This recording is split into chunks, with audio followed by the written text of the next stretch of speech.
Hey there, this skid steer looks a little different from the one I had before. Well, a couple of updates happened on the farm. I'll go through them in this video, explaining the process. I bought a new one at an auction, sold the old one. But yeah, stay tuned through the video. Sorry again with the delays on my channel, but I think you'll like it, and there's a reason why.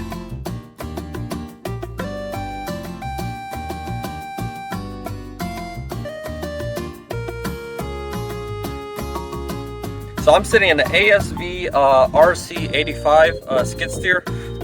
This one I bought at an auction for $3,000. I think it was $200 or $400, something like that dollars. And it has a motor with it. But one thing I realized after I bought it was that it is missing a hydraulic pump. So here's the motor. It's a 4-cylinder diesel. I'm not sure the number. I forgot the model number on this. But yeah, the most heaviest part about this whole process was getting that 8,000-pound machine off the trailer and into the ground. And that machine weighs, I think, like 9,000 pounds. But obviously without the motor and stuff, the motor itself is like 1,000 pounds, so approximately 8,000 pounds. And it was a hassle to drive up. So yeah, to get that machine off, pretty much I had to lift it up with a farm jack, and then get some metal rollers on it too, so that so that I can slide easily on the wood. Obviously, rubber on wood is a lot of friction. Just slowly pull it little by little. I hurt my hands a little.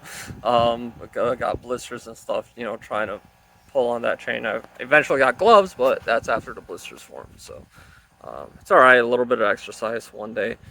Definitely was a difficult process doing it, rushing it all, doing it all in one day. I didn't really have much help, sadly. Yeah, I got it all home. You know, it's all here now. Now I can start working on it and get it to a state where it can drive and do work. The auction process itself was also pretty nice. It was an online bidding auction. There was an additional 15% online fee to that, which was annoying. And on top of that, obviously, the 7% sale tax that we got here in Florida. So everything else, so pretty much all the prices I list at that are 25% for taxes and fees, about something like that, 20%. I don't know. Anyways, point being that you pretty much bid it online. Once you arrive at the auction facility itself, they load up the equipment for you. You know, because a lot of equipment that they sell are non-functional. You know, salvage equipment like this one. A lot of them are even burnt or, you know, just completely destroyed. So you know, it'd be cumbersome for everyone to bring their own hauling equipment and, you know, way to load the machine. So they have forklifts and low L's and, you know, ways to load it up for you. So pretty nice in terms of that aspect.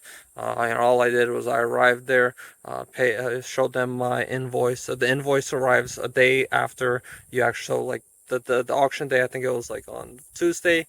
You know, everyone bids on it, and then sometime Wednesday morning, I got the invoice, and I was able to just go there, show them the invoice, and pay for it. And then they gave me a receipt with the actual loader items, you know, with the number items and everything. And I just show that to the guy, and he helps me with loading the equipment. So pretty nice. I like that a lot about the auction. Highly suggest it. It's an Insight auction in Sebring, Florida. So it looks pretty good. I'm pretty happy. It doesn't look too overloaded. I mean, each of these axles are 12,000 pounds, or sorry, each of these ones are 6,000 pounds, so 12,000 in total. The machine weighs 9,000 pounds, but it doesn't have the engine, so that's so the engine by itself is 8,000. Hydraulic pumps, everything else, which is on the pallet. So I mean, I'd assume that this machine right now is at most 7,000, you know, something like that, 8,000. You know, it's 2,000 pounds for on the trailer, for the trailer itself. So I have a couple extra 1,000 pounds.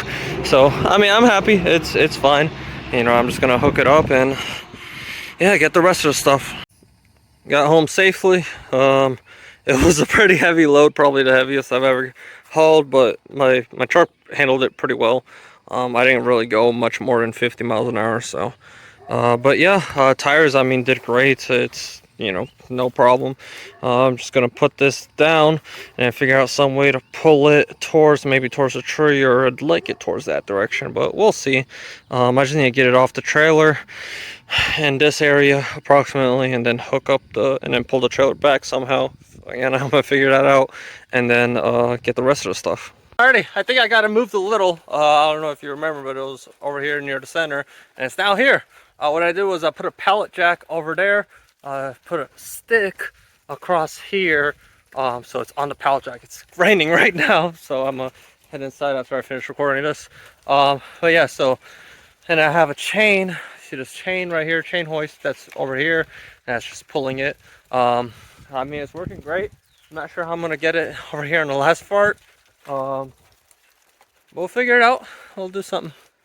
So I'm currently waiting for the guy to help me with loading the stuff. I think I am shocked about are the prices. I thought the prices for the skid steers and heavy equipment would be a lot cheaper. What I was told from some people. Originally my plan was to buy maybe a working skid steer and a working excavator, and then buy a salvage skid steer that you saw in the salvage excavator. And yeah, but obviously that didn't turn out. The working skid steers ended up going for like even some were going for like $14,000, so pretty expensive. I thought they were maybe $3-4 grand, again from what people told me.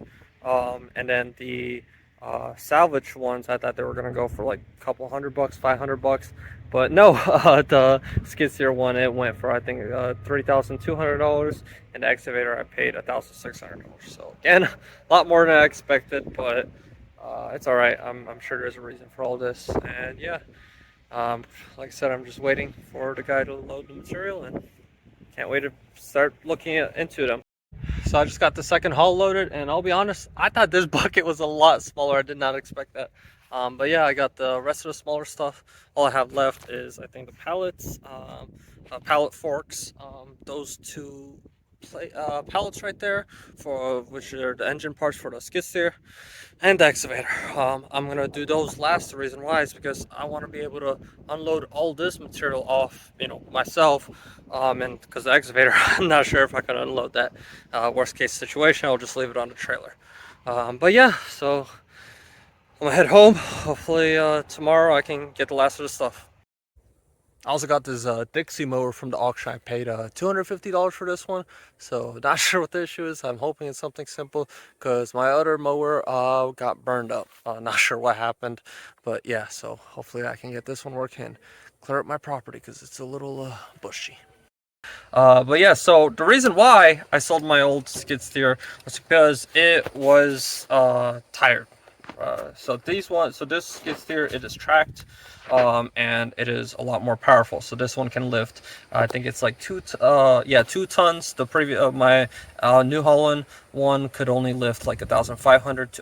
If you added weights, it could do 1 ton. And it worked great. I mean, I loved it. It was so fast, so quick, so everything.